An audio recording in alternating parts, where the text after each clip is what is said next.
नमस्कार दोस्तों, चैनल पर आपका बहुत बहुत स्वागत है। आज हम पढ़ेंगे कक्षा 11 आरोह पुस्तक का पहला अध्याय है नमक का दरोगा। सबसे पहले हम लेखक परिचय पढ़ेंगे। ये मुंशी प्रेमचंद द्वारा लिखित कहानी है जो यथार्थ पर टिकी हुई है। प्रेमचंद जी का मूल नाम धनपत राय है और इनका जन्म सन 1880 लमही गांव उत्तर प्रदेश में हुआ। इनकी प्रमुख रचनाएं हैं सेवा सदन, प्रेमाश्रम, रंगभूमि, निर्मला, कायाकल्प, गबन, करमभूमि, गोदान, ये तो इनके उपन्यास हैं। और सोजे वतन, मानसरोवर, 8 खंडों में, गुप्त धन, ये इनके कहानी संग्रह हैं। करबला, संग्राम, प्रेम की देवी, ये इनके नाटक हैं। कुछ विचार, विविध प्रसंग, इनके निबंध संग्रह हैं और इनकी मृत्यु सन 1936 में हुई। प्रेमचंद हिंदी कथा साहित्य के शिखर पुरुष माने जाते हैं। कथा साहित्य के इस शिखर पुरुष का बचपन अभाव में बीता। यानी मुंशी प्रेमचंद जी का जो जीवन है अभावग्रस्त था, काफ़ी संघर्षमय था। स्कूली शिक्षा पूरी करने के बाद पारिवारिक समस्याओं के कारण जैसे तैसे बीए तक की पढ़ाई की। अंग्रेजी में एमए करना चाहते थे लेकिन जीवन यापन के लिए नौकरी करनी पड़ी। सरकारी नौकरी मिली भी लेकिन महात्मा गांधी के असहयोग आंदोलन में सक्रिय होने के कारण त्यागपत्र देना पड़ा। यानी इनको सरकारी नौकरी भी मिल गई थी लेकिन महात्मा गांधी ने उस समय असहयोग आंदोलन का आह्वान कर दिया था, इसलिए उन्होंने नौकरी से त्यागपत्र दे दिया। राष्ट्रीय आंदोलन से जुड़ने के बावजूद लेखन कार्य सुचारू रूप से चलता रहा। पत्नी शिवरानी देवी के साथ अंग्रेजों के खिलाफ आंदोलन में हिस्सा लेते रहे।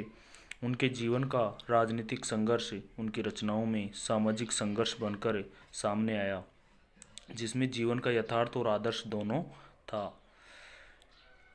हिंदी साहित्य के इतिहास में कहानी और उपन्यास की विधा के विकास का काल विभाजन प्रेमचंद को ही केंद्र में रखकर किया जाता रहा है। प्रेमचंद पूर्व युग, प्रेमचंद युग, प्रेमचंदोत्तर युग, यह प्रेमचंद के निर्विवाद महत्व का एक स्पष्ट प्रमाण है। इसमें कोई विवाद नहीं है, ये निर्विवाद है। वस्तुतः प्रेमचंद ही पहले रचनाकार हैं जिन्होंने कहानी और उपन्यास की विधा को कल्पना और रोमानियत के धुंधलके से निकालकर यथार्थ की ठोस जमीन पर प्रतिष्ठित किया। देखो, ये मुंशी प्रेमचंद का अहम योगदान है।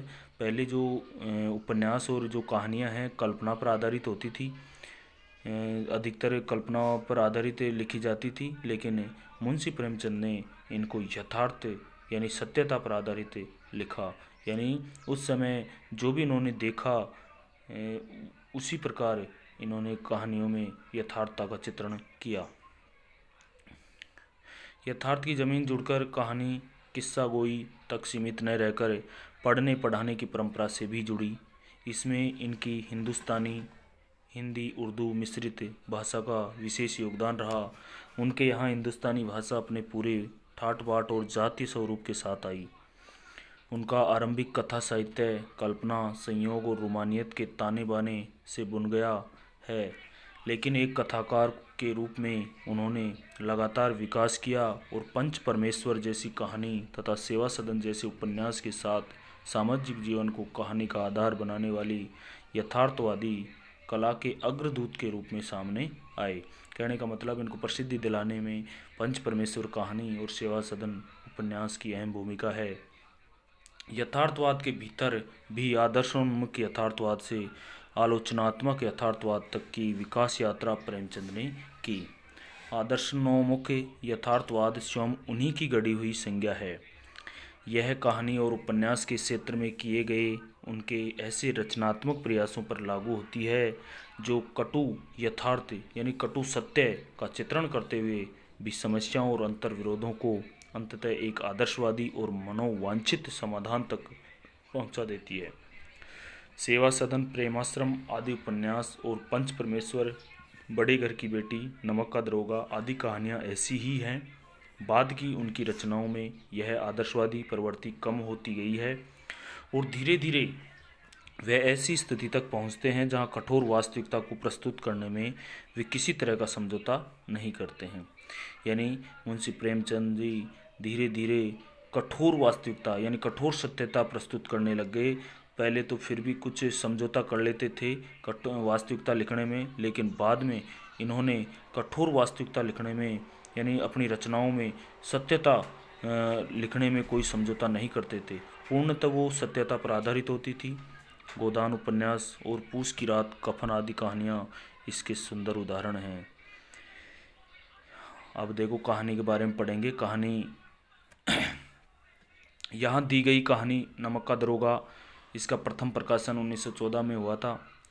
प्रेमचंद की बहुचर्चित कहानी है जिसे आदर्शोन्मुख यथार्थवाद के एक मुकम्मल उदाहरण के रूप में देखा जा सकता है।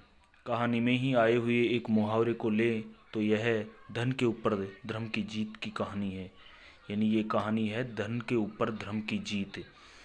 धन और धर्म को हम क्रमशः सद्वर्ती और असद्वर्ती, बुराई और अच्छाई, असत्य और सत्य इत्यादि भी कह सकते हैं।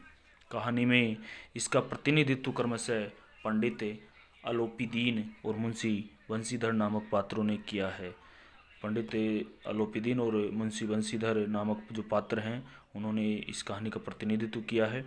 ईमानदार कर्मयोगी मुंशी बंशीधर को खरीदने में असफल रहने के बाद पंडित अलोपीदीन अपने धन की महिमा का उपयोग कर उन्हें नौकरी से मुअत्तल करा देते हैं, यानी नौकरी से बर्खास्त करवा देते हैं।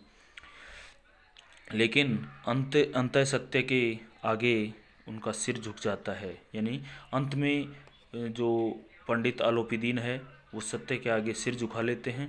वे सरकारी महकमे से बर्खास्त बंशीधर को बहुत ऊंचे वेतन और भत्ते के साथ अपनी सारी जायदाद का स्थायी मैनेजर नियुक्त करते हैं और गहरे अपराध बोध से भरी हुई वाणी में निवेदन करते हैं, परमात्मा से यही प्रार्थना है कि वह आपको सदैव वही नदी के किनारे वाला बेमुंह रोवत उदंड किंतु धर्मनिष्ठ दरोगा बनाए रखें। यानी पंडित आलोपीदीन मुंशी बंशीधर को मतलब बर्खास्त करवा देते हैं, लेकिन उनको पश्चाताप होता है इस बात का। वो उनके घर जाते हैं, उनसे क्षमा मांगते हैं और कहते हैं कि मैं परमात्मा से यही प्रार्थना करता हूँ कि वह आपको सदैव यानी उसी नदी के किनारे वाला बेमुंह रोवत उदंड किंतु धर्मनिष्ठ दरोगा बनाए रखें। कहानी के इस अंतिम प्रसंग से पहले तक की समस्त घटनाएं प्रशासनिक और न्यायिक व्यवस्था में व्याप्त भ्रष्टाचार तथा उस भ्रष्टाचार के व्यापक सामाजिक स्वीकार्यता को अत्यंत साहसिक तरीके से हमारे सामने उजागर करती है। ईमानदार व्यक्ति के अभिमन्यु के समान निहत्थे और अकेले पड़ते जाने की यथार्थ तस्वीर इस कहानी की बहुत बड़ी खूबी है। क्योंकि जो पंडित बंशीधर है जो सत्य पर आधारित है, लेकिन वह अकेला है, उसका साथ देने वाला कोई नहीं है। किंतु प्रेमचंद इस संदेश पर कहानी को ख़त्म नहीं करना चाहते, क्योंकि उस दौर में वे मानते थे कि ऐसा यथार्थवाद हमको निराशावादी बना देता है। मानव चरित्र पर से हमारा विश्वास उठ जाता है, हमको चारों तरफ बुराई ही बुराई नजर आने लगती है। उपन्यास शीर्षक निबंध से इसलिए कहानी का अंत सत्य की जीत के साथ होता है। अब कहानी शुरू होती है नमक का दरोगा। जब नमक का नया विभाग बना और ईश्वर प्रदत्त वस्तु के व्यवहार करने का निषेध हो गया तो लोग चोरी छिपे इसका व्यापार करने लगे। देखो उस समय अंग्रेज़ों का शासन था और नमक का एक नया विभाग बना और इसमें टैक्स लगने लगा, तो चोरी छिपे इसका व्यापार होने लगा। अनेक प्रकार के छल प्रपंचों का सूत्रपात हुआ। कोई घूस से काम निकालता था, कोई चालाकी से, यानी सभी लोग अपनी अपनी कुशलता के अनुसार, कोई घूस से काम निकालता, रिश्वतखोरी से, और कोई चालाकी से। अधिकारियों के पोबारे थे, यानी जो भी अधिकारी वहाँ नियुक्त किए गए थे उनको काफ़ी मात्रा में रिश्वत मिलती थी। पटवारीगिरी का सर्व सम्मानित पद छोड़ छोड़कर लोग इस विभाग की बरकंदाजी करते थे, यानी पटवारी की नौकरी छोड़ छोड़ के लोग हैं जो इस नौकरी के लिए यानी इस विभाग में नौकरी पाने के लिए लालायित थे। इसके दरोगा पद के लिए तो वकीलों का भी जी ललचाता था, यानी वकील भी अपनी नौकरी छोड़कर इस विभाग में आना चाहते थे, जी ललचाता था इस विभाग में नौकरी करने के लिए। यह वह समय था जब अंग्रेजी शिक्षा और ईसाई मत को लोग एक ही वस्तु समझते थे। फारसी का प्राबल्य था। प्रेम की कथाएं और श्रृंगार रस के काव्य पढ़कर पारसिंदा लोग सर्वोच्च पदों पर नियुक्त हो जाया करते थे। मुंशी बंशीधर भी जुलेखा की विरह कथा समाप्त करके मजनू और फरहाद के प्रेम वृत्तांत को, नल और नील की लड़ाई और अमेरिका के आविष्कार से अधिक महत्व की बातें समझते हुए रोजगार की खोज में निकले। उनके पिता एक अनुभवी पुरुष थे। समझाने लगे, बेटा घर की दुर्दशा देख रहे हो। यानी उनके पिताजी बुजुर्ग थे, अनुभवी थे, और बेटे को समझा रहे हैं कि घर की स्थिति ठीक नहीं है, गरीब स्थिति में हैं हम, ऋण के बोझ से दबे हुए हैं, लड़कियां हैं। यानी पंडित बंशीधर के दो बहनें थी, तो उनके बारे में कह रहे हैं कि लड़कियां हैं घर में, वह घास फूस की तरह बढ़ती चली जाती हैं। देखो, घास फूस की तरह बढ़ना एक मानसिक सामाजिक मानसिकता का एक चित्रण किया गया है प्रेमचंद जी द्वारा, कि उस समय लड़कियों को कैसी मानसिकता से देखा जाता था। मैं कगारे पर का वृक्ष हो रहा हूँ, यानी कहने का मतलब मैं वृद्धावस्था में हूँ, न मालूम कब गिर पड़ूँ, यानी न मालूम मेरी कब मौत हो जाए। अब तुम ही घर के मालिक मुख्तार हो, नौकरी में ओहदे की ओर ध्यान मत देना। यानी कहने का मतलब इन बातों से यही जाहिर हो रहा है कि पंडित बंशीधर के पिताजी है ना, जो पंडित बंशीधर को रिश्वत के लिए कह रहे हैं कि ओहदे की तरफ ध्यान मत देना, यह तो पीर का मजार है, निगाह चढ़ावे और चादर पर रखनी चाहिए। यानी कहने का मतलब जो तनख्वाह है वो तो पीर का मजार है, ओहदा है वो पीर का मजार है, निगाह रहनी चाहिए चढ़ावे और चादर पर। कहने का मतलब रिश्वत पर निगाह होनी चाहिए। ऐसा काम ढूंढना जहाँ कुछ ऊपरी आय हो। मासिक वेतन तो पूर्णमासी का चांद है, जो एक दिन दिखाई देता है और घटते घटते लुप्त हो जाता है। यानी जो मासिक वेतन मिलता है एक दिन ही दिखाई देता है, और फिर जो खर्चे हैं उनमें खर्च होता होता एक दिन गायब हो जाता है। ऊपरी आय बहता हुआ स्रोत है, और जो ऊपरी आय है, रिश्वत की जो आय है, वो एक बहता हुआ झरना है जिससे सदैव प्यास बुझती है। वेतन मनुष्य देता है, इसी से उसमें वृद्धि नहीं होती। ऊपरी आमदनी तो ईश्वर देता है, इसी से उसकी बरकत होती है। तुम स्वयं विद्वान हो, यानी वो कह रहे हैं कि तुम खुद, पिताजी कह रहे हैं बंशीधर के पिताजी, कि तुम खुद पढ़े लिखे हो, विद्वान हो, समझदार हो, तुम्हें क्या समझाऊं। इस विषय में विवेक की बड़ी आवश्यकता है। मनुष्य को देखो, उसकी आवश्यकता को देखो और अवसर को देखो, उसके उपरांत जो उचित समझो करो। गरज वाले आदमी के साथ कठोरता करने में लाभ ही लाभ है, लेकिन बेगरज को दाव पर पाना जरा कठिन है। इन बातों को निगाह में बांध लो, यह मेरी जन्म भर की कमाई है। यानी ये मेरा जन्म भर का अनुभव है, पूरे जीवन में मैंने ये अनुभव देखा है। इस उपदेश के बाद पिताजी ने आशीर्वाद दिया। बंशीधर आज्ञाकारी पुत्र थे। ये बातें ध्यान से सुनी और तब घर से चल खड़े हुए। इस विस्तृत संसार में उनके लिए धैर्य अपना मित्र, बुद्धि अपनी पथ प्रदर्शक और आत्मावलंबन ही अपना सहायक था। लेकिन अच्छे शकुन से चले थे। जाते जाते नमक विभाग के दरोगा पद पर प्रतिष्ठित हो गए। यानी जाते ही नमक विभाग में दरोगा के पद पर प्रतिष्ठित हो गए। वेतन भी अच्छा था, ऊपरी आय का तो ठिकाना ही नहीं था। वृद्ध मुंशी जी को सुख संवाद मिला तो फूले न समाये। यानी जो उनका बंशीधर का पिता है मुंशी जी, उनको ये सुख संवाद मिला तो वे खुशी से फूले नहीं समाये। महाजन कुछ नरम पड़े, कलवार की आशालता लहलाई। पड़ोसियों के हृदय में सूल उठने लगे, क्योंकि पड़ोसी तो जलने लगे जब उनको दरोगा पद पर नियुक्त कर दिया गया। तो जाड़े के दिन थे और रात का समय। नमक के सिपाही चौकीदार नशे में मस्त थे। नमक के जो सिपाही हैं, चौकीदार हैं, नशे में मस्त थे। मुंशी बंशीधर को यहाँ आए अभी 6 महीनों से अधिक न हुए थे, लेकिन इस थोड़े समय में ही उन्होंने अपनी कार्यकुशलता और उत्तम आचार से, यानी उत्तम व्यवहार से अफसरों को मोहित कर लिया था। कहने का मतलब जो मुंशी बंशीधर है बड़े ही ईमानदार थे, और उनका व्यवहार भी अच्छा था, इसलिए जो बड़े अफसर हैं उनको मोहित कर लिया था। अफसर लोग उन पर बहुत विश्वास करने लगे। नमक के दफ्तर से 1 मील पूर्व की ओर जमुना बहती थी, यानी 1 मील पूर्व की ओर जमुना नदी बहती थी।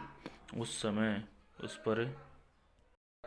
उस पर नाव का एक पुल बना हुआ था। दरोगा जी किवाड़ बंद किए मीठी नींद से सो रहे थे। अचानक आंख खुली तो नदी के प्रवाह की जगह गाड़ियों की गड़गड़ाहट तथा मल्लाहों का कोलाहल सुनाई दिया। उठ कर बैठे और उतनी रात गए गाड़ियां क्यों नदी के पार जाती हैं? अवश्य कुछ न कुछ गोलमाल है। तर्क ने भ्रम को पुष्ट किया। वर्दी पहनी, तमंचा जेब में रखा और बात की बात में घोड़ा बढ़ाए हुए पुल पर आ पहुंचे। गाड़ियों की एक लंबी कतार पुल के पार जाती दिखी। डॉक्टर पूछा, किसकी गाड़ियां हैं? डांट कर पूछा, किसकी गाड़ियां हैं? ये देखो वहाँ का दृश्य है। थोड़ी देर तक सन्नाटा रहा।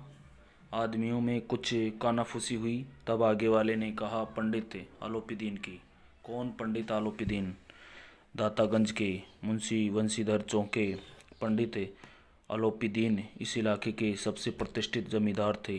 लाखों रुपए का लेन देन करते थे। इधर छोटे से बड़े कौन ऐसे थे जो उनके ऋणी न हों? यानी वो कहने का मतलब सबको ऋण दे रखा था, सभी उनके ऋणी थे। व्यापार भी लंबा चौड़ा था। बड़े चलते पुर्जे आदमी थे। अंग्रेज अफसर उनके इलाके में शिकार खेलने आते और उनके मेहमान होते। 12 मास सदा व्रत चलता था। मुंशी जी ने पूछा, गाड़ियां कहाँ जाएंगी? उत्तर मिला, कानपुर। लेकिन इस प्रश्न पर कि इनमें क्या है, सन्नाटा छा गया। दारोगा साहब का संदेह और भी बढ़ गया। कुछ देर तक उत्तर की बाट देखकर वह जोर से बोले, क्या तुम सब गूंगे हो गए हो? हम पूछते हैं इनमें क्या लदा है? जब एक बार भी उत्तर न मिला तो उन्होंने घोड़े को एक गाड़ी से मिलाकर बोरे को टटोला। यानी घोड़े पर सवार थे वो, और घोड़े को गाड़ी के पास से बराबर लगा के उन्होंने टटोला। भ्रम दूर हो गया। यह नमक के ढेले थे।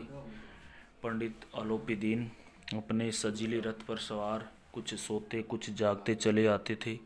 अचानक कई गाड़ी वालों ने घबराए हुए आकर जगाया और बोले, महाराज, दरोगा ने गाड़ियां रोक दी है और घाट पर खड़े आपको बुलाते हैं।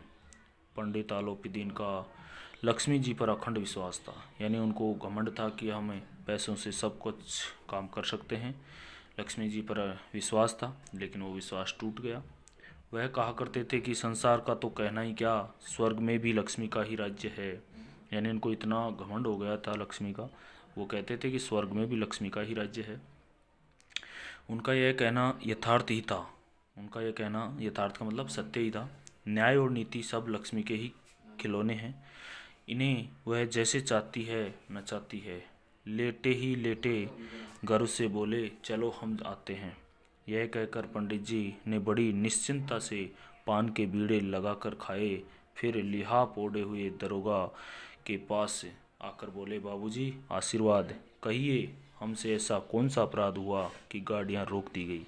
कहने का मतलब जो पंडित आलोपीदीन है रात को वहीं पहुंच जाते हैं और वहां जाकर कहते हैं कि हमारे से कौन सा अपराध हुआ जो आपने गाड़ियां रोक दी? हम ब्राह्मणों पर तो आपकी कृपा दृष्टि रहनी चाहिए। वंशीधर रुखाई से बोले, सरकारी हुक्म। वंशीधर जी ने बोला कि सरकारी हुक्म है। पंडित आलोपीदीन ने हंसकर कहा, हम सरकारी हुक्म को नहीं जानते और न सरकार को। हमारी सरकार तो आप ही हैं। हमारा और आपका तो घर का मामला है। हम कभी आपसे बाहर हो सकते हैं? आपने व्यर्थ का कष्ट उठाया। यह हो नहीं सकता कि इधर से जाए और इस घाट के देवता को भेंट न चढ़ाएं। मैं तो आपकी सेवा में स्वयं ही आ रहा था। वंशीधर पर ऐश्वर्य की मोहिनी वंशी का कुछ प्रभाव न पड़ा। ईमानदारी की नई उमंग थी। कड़क कर बोले, हम उन नमक हरामों में नहीं हैं जो कोड़ियों पर अपना ईमान बेचते फिरते हैं। आप इस समय हिरासत में हैं। आपका कायदे के अनुसार चालान होगा। वंशीधर ने कहा कि आपका कायदे के अनुसार चालान होगा। बस मुझे अधिक बातों की फुर्सत नहीं है। जमादार बदलू सिंह, तुम इन्हें हिरासत में ले चलो, मैं हुक्म देता हूँ। पंडित आलोपीदीन स्तंभित हो गए, यानी आश्चर्यचकित हो गए। गाड़ीवानों में हलचल मच गई। पंडित जी के जीवन में कदाचित यह पहला ही अवसर था कि पंडित जी को यह ऐसी कठोर बातें सुननी पड़ी। बदलू सिंह आगे बढ़ा, किंतु रौब के मारे यह साहस न हुआ कि उनका हाथ पकड़ सके। पंडित जी ने धर्म को धन का ऐसा निरादर करते कभी न देखा था। विचार किया, यह अभी उद्दंड लड़का है, माया मोह के जाल में अभी नहीं पड़ा, अल्लड़ है, झिझकता है। बहुत दीन भाव से बोले, बाबू साहब ऐसा न कीजिए, हम मिट जाएंगे, इज्जत धूल में मिल जाएगी, हमारा अपमान करने से आपके हाथ क्या आएगा। यानी पंडित आलोपीदीन उनसे आग्रह कर रहे हैं, विनती कर रहे हैं कि हमारी धूल है जो मिट्टी में मिल जाएगी, इससे आपका क्या फ़ायदा होगा, आपके हाथ क्या लगेगा, हम किसी तरह आपके बाहर थोड़े ही हैं। बंसीधर ने कठोर स्वर में कहा, हम ऐसी बातें नहीं सुनना चाहते। आलोपीदीन ने जिस सहारे को चट्टान समझ रखा था वह पैरों के नीचे से खिसकता हुआ मालूम हुआ। यानी आलोपीदीन लक्ष्मी को, पैसों को, रिश्वत को एक चट्टान जैसा सहारा समझ रखा था, तो वो भी पैरों तले खिसकता हुआ मालूम हुआ। कहने का मतलब वो भी काम नहीं आया। स्वाभिमान और धन ऐश्वर्य की कड़ी चोट लगी, किंतु अभी तक धन की सांख्यिकी शक्ति का पूरा भरोसा था। यानी अभी भी भरोसा था। अपने मुक्तावर से बोले, लाला जी 1000 के नोट बाबू साहब को भेंट करो, आप इस समय भूखे सिंह हो रहे हो। बंसीधर ने गर्म होकर कहा, 1000 नहीं, 1,00,000 भी मुझे सच्चे मार्ग से नहीं हटा सकते। धर्म की इस बुद्धिहीन दृढ़ता और देव दुर्लभ त्याग पर मन बहुत झुंझलाया। अब दोनों शक्तियों में संग्राम होने लगा। धन ने उछल उछल कर आक्रमण करने शुरू किए। 1 से 5, 5 से 10, 10 से 15 और 15 से 20,000 तक नौबत पहुंची, किंतु धर्म अलौकिक वीरता के साथ इस बहुसंख्यक सेना के सम्मुख अकेला पर्वत की भांति अटल अविचलित खड़ा था। आलोपीदीन निराश होकर बोले, अब इससे अधिक मेरा साहस नहीं, आगे आपको अधिकार है। पंडित आलोपीदीन ने 20,000 तक बोली लगा दी और कहे कि इससे ज़्यादा मेरा साहस नहीं है और अब आपको जो अधिकार है वो करो। बंसीधर ने अपने जमादार को ललकारा। बदलू सिंह मन में दरोगा जी को गालियां देता हुआ पंडित आलोपीदीन की ओर बढ़ा। पंडित घबराकर 2-3 कदम पीछे हट गए। अत्यंत दीनता से बोले, बाबू साहब ईश्वर के लिए मुझ पर दया कीजिए, मैं 25,000 पर निपटारा करने को तैयार हूँ। यानी पंडित आलोपीदीन फिर अपनी संख्या की बढ़ाता है और कहता है कि मैं 25,000 पर निपटारा करने को तैयार हूँ। असंभव बात है, 30,000 पर किसी तरह भी संभव नहीं। क्या 40,000 पर भी नहीं? 40,000 नहीं, 40 लाख पर भी असंभव है। बदलू सिंह, इस आदमी को अभी हिरासत में ले लो, अब मैं एक शब्द भी नहीं सुनना चाहता। धर्म ने धन को पैरों तले कुचल डाला। आलोपीदीन एक हष्ट पुष्ट मनुष्य को हथकड़ियाँ लिए हुए अपनी तरफ आते देखा। चारों ओर निराशा और कातर दृष्टि से देखने लगे। इसके बाद एकाएक मूर्छित होकर गिर पड़े।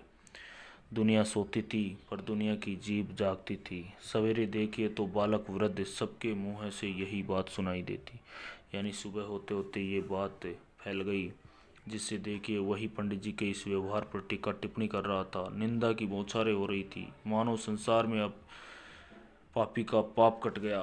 पानी को दूध के नाम से बेचने वाला ग्वाला, कल्पित रोज नाम से भरने वाले अधिकारी वर्ग, रेल में बिना टिकट सफर करने वाले बाबू लोग, जाली दस्तावेज बनाने वाले सेठ और साहूकार, यह सब के सब देवताओं की भांति गर्दनें चला रहे थे।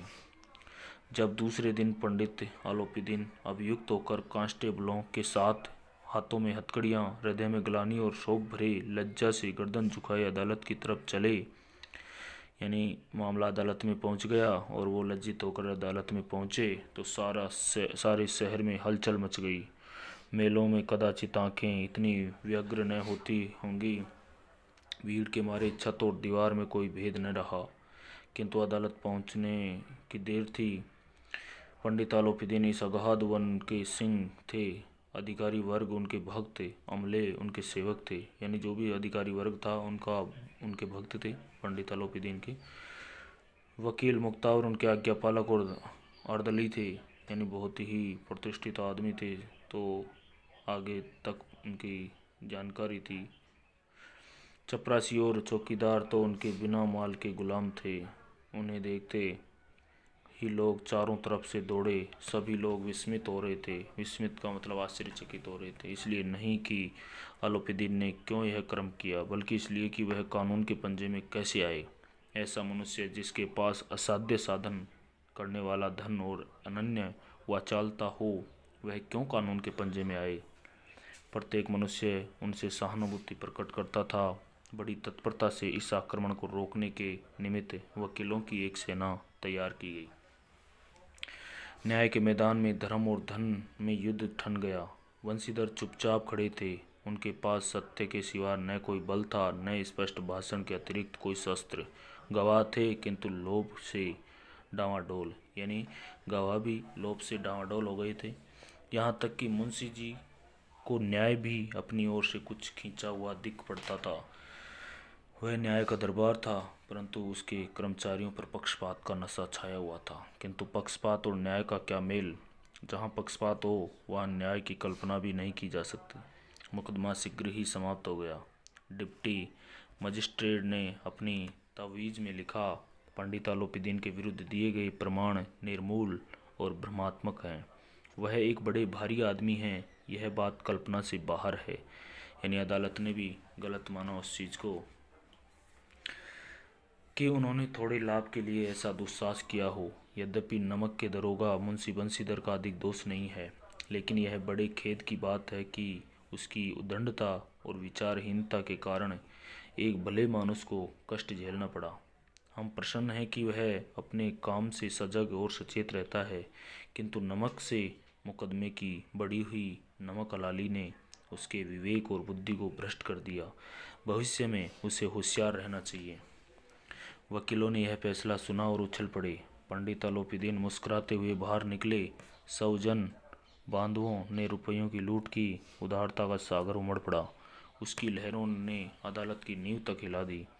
जब वंशीधर बाहर निकले तो चारों ओर से उनके ऊपर व्यंग्य बाणों की वर्षा होने लगी।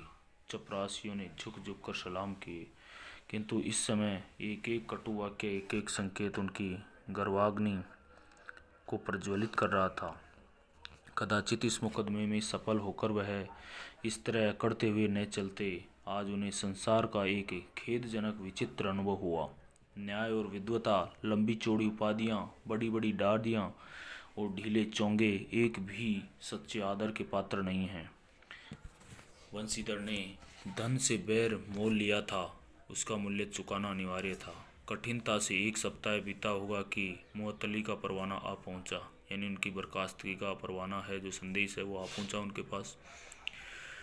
कार्यपरायणता का दंड मिला। बेचारे भग्न हृदय, शोक और खेद से व्यथित घर को चले। बूढ़े मुंशी जी तो पहले ही से कूड़ बुढ़ा रहे थे कि चलते चलते इस लड़के को समझाया था, लेकिन इसने एक न सुनी।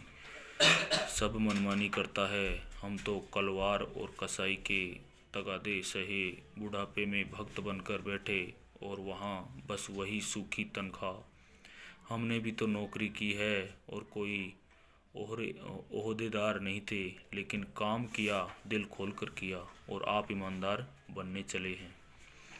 घर में चाहे अंधेरा हो, मस्जिद में अवश्य दिया जलाएंगे।